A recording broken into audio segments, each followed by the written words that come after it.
By the early 1700s, New York City was already becoming one of the most important cities in British North America.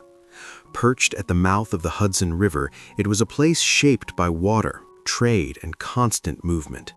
Ships arrived daily from the Caribbean, Europe, and other colonies, carrying goods, people, and ideas. Within a single century, this city would transform from a modest colonial port into a center of rebellion, occupation, and eventually, nationhood. In this video, I use modern AI tools to bring historic paintings, maps, and engravings of 18th century New York to life. By shifting perspective, adding depth, and moving through these scenes in ways the original artists never imagined, the goal isn't just to look at history, but to step inside it. To walk the streets, stand at the docks, and imagine what it felt like to live here when New York was still becoming itself. And if you stay until the end, we'll return to these same locations today to see what time has erased, what it has buried, and what still quietly remains beneath the modern city. Before we enter the New York of the 1700s, it helps to understand how this place began. This early image depicts New Amsterdam in the mid-1600s, when the city was still a Dutch colony. Founded in 1624 by the Dutch West India Company, the settlement grew around the southern tip of Manhattan, where Fort Amsterdam guarded the harbor. The Dutch designed the town around trade, not religion, which helped shape its future character. Merchants, sailors, enslaved Africans, and settlers from across Europe passed through this small but strategic outpost. In 1664, without a single shot fired, the English took control and renamed it New York, after the Duke of York. While the rulers changed, much of the city remained the same. Dutch street patterns, property lines, and trading habits continued, giving New York a blended identity that would define it throughout the 18th century. By the early 1700s, New York was no longer a frontier town. It was a functioning colonial city with roughly 5,000 residents, making it one of the largest urban centers in British America. Walking through these reconstructed streets, you would find narrow roads lined with wooden and brick buildings, many no more than 2 or 3 stories tall. Livestock still wandered freely, and open drains ran along the sides of the streets. This image captures the city as seen from the harbor around 1710. The waterfront is crowded with docks and ships, the lifeblood of New York's economy. Sugar, molasses, rum, furs, timber, and enslaved people moved through this port daily. New York was deeply tied to the Atlantic world, and its prosperity depended on trade, including the brutal system of slavery. By the 1700s, enslaved Africans made up nearly 20% of New York's population, one of the highest percentages in the northern colonies. They worked as dock laborers, domestic servants, artisans, and builders. Much of the city quite literally rose on their labor, even though their stories were rarely recorded in the images we see today. One of the most important landmarks in colonial New York was Fort George, which replaced the earlier Dutch fort at the southern tip of Manhattan. This engraving shows the fort overlooking the harbor, its cannons aimed outward toward incoming ships. From here, British governors enforced royal authority, collected customs duties, and oversaw one of the most valuable ports in the empire. Just beyond the fort stood Bowling Green, New York's first public park. In the early 1700s, it was a fashionable gathering place for the city's elite.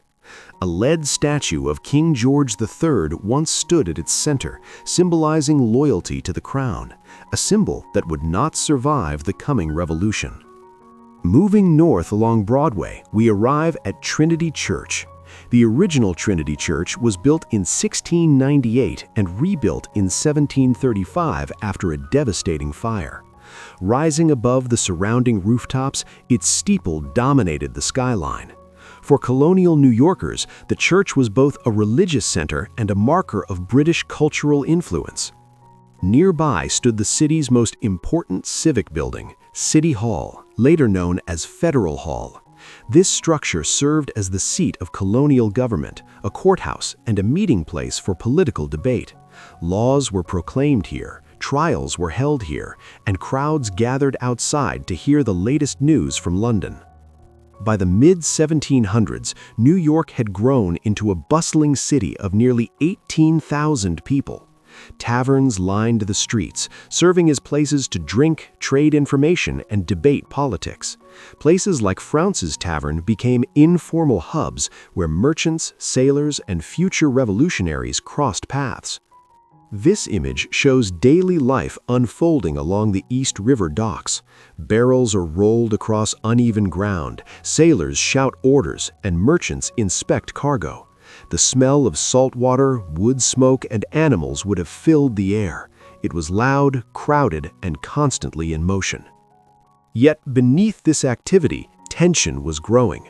British taxes, trade restrictions, and military presence increasingly angered colonial merchants and laborers alike. New York, like Boston, became a hotbed of resistance. Crowds gathered to protest the Stamp Act in 1765, tearing down symbols of royal authority. Liberty poles were raised throughout the city, only to be cut down repeatedly by British soldiers.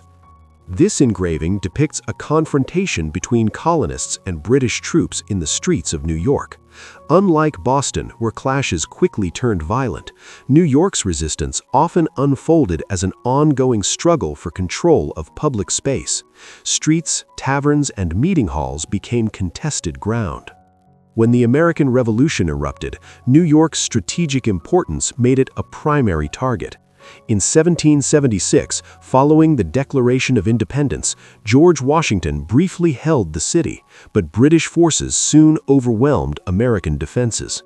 This scene shows the Great Fire of New York in September 1776, which destroyed nearly a quarter of the city. The cause was never conclusively determined, but the fire reshaped New York forever. Thousands were left homeless, and much of the colonial city vanished in smoke. For the next 7 years, New York remained under British occupation, becoming the main headquarters for British operations in North America.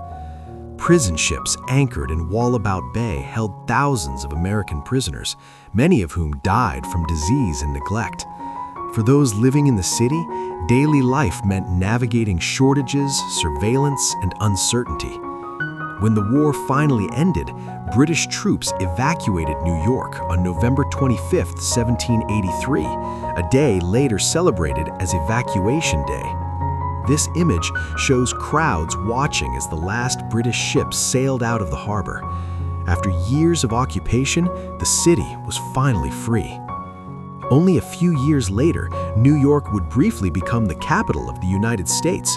In 1789, George Washington took the oath of office as the nation's first president on the balcony of Federal Hall. The same building that once enforced British rule now witnessed the birth of a new republic. Standing here in that moment, it must have felt unreal. Streets once patrolled by redcoats were now filled with celebration. The city had survived fire, war, and occupation and emerged changed forever.